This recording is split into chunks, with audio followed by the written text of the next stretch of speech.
I'm Katie from Wilton, and today I'm going to show you how to make edible chocolate chip cookie dough.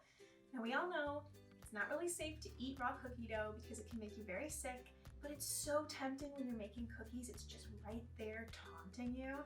Thankfully, Wilton has made an easy edible cookie dough recipe that doesn't have any eggs, and we toast the flour so it's totally safe to eat, although it is dangerously delicious. Now before we get started, don't forget to subscribe to our channel if you haven't already, and hit that notification bell so you don't miss any of our future videos. If you like this video, be sure to give us a thumbs up, and if you have any questions, give us a comment down below and we'll get back to you. Now let's get started. So first things first, I'm going to preheat the oven at 350 degrees Fahrenheit, and I'm going to line a medium baking tray with a piece of parchment paper. Now like I said before, to make our edible cookie dough, we're not going to use any eggs, and we're also going to bake our flour first. What a lot of people don't realize is that flour is a raw ingredient and it needs to be baked before it can be eaten. That's why regular raw cookie dough is actually probably even more dangerous to eat than you think. So I'm going to go ahead and spread this in an even layer across the baking sheet just to make sure we get nice even heat distribution. Then I'm going to pop this in the oven for about 8 to 10 minutes. What you're really looking for is a nice nutty aroma that you'll start to notice. You don't want it to get browned or burned, but it could take more or less time depending on your oven.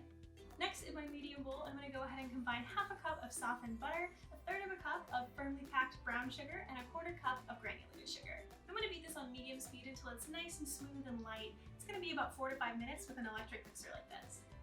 Once our mixture is ready, I'm going to go ahead and add 2 tablespoons of milk, 2 teaspoons of clear vanilla extract, and half a teaspoon of salt, and then mix it all together until combined.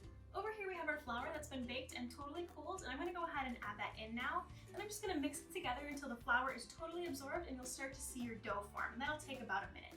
Now the last step is to fold in your mix-ins. Now I love chocolate chip cookies, they're my absolute favorite. I've never met one I didn't like, so I'm going to go ahead and add 3/4 of a cup of chocolate chips, and I'm also going to add 3 tablespoons of sprinkled. I'm using rainbow jimmies just to add a little extra pop of color. I'm folding this together with a spatula just so it doesn't break up any of those chips like a mixer would. This recipe makes about 2 cups of dough, which you can scoop out into portions to save for later, or you can put it all in an airtight container. Either way, just make sure you keep it in the fridge or the freezer until it's ready to eat. I hope you like this video and you try out this recipe soon. If you have any questions, let me know in the comments down below and I'll get back to you. If you like this video, be sure to give us a thumbs up and subscribe to this channel if you haven't already, and be sure to share this video with all of your cookie dough loving friends. If you have any suggestions for things you'd like to see next on this channel, let us know in a comment down below. I'm Katie from Wilton. Happy baking! Or not baking.